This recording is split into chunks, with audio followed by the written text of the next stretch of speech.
uBathabile Dlamini, izikhulu ze-ANC zizohlangana zithathe isinqumo sokuthi ingabe kumele ashenxe noma cha njengoba elahlwe yicala lokufunga ngenkohliso. Amalunga ayisithupha obuholi ophezulu eqendini elibusayo ajutshwe isigungu esiphezulu seqembu ukuba abhekane nekusasa likamengameli wophiko lwabesifazane ku-ANC uBathabile Dlamini obonakala ekhongethwe yizinkinga. uDlamini owehluleka ukushenxa ngemva kokubekwa amacala waphinde wakhungathwa ngezinye izinkinga ngenkathi inkantolo yemantshi eGoli imlahla ngecala lokufunga ngenkohliso. Ngakolunye uhlangothi isigungu esiphezulu sophiko lwabesifazane ku-ANC singase sihlakazwe. Basically what we're doing by allowing the officials to look at the matter is to allow a comrade to come. Remember the NEC is a big body.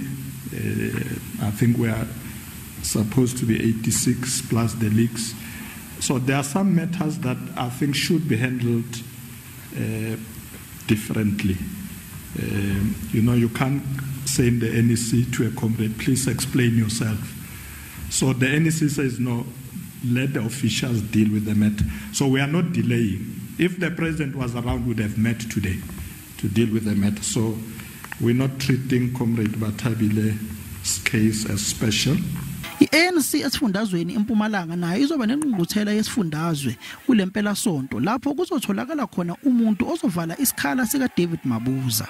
Officials of the ANC will be going around the country to either open or close those conferences.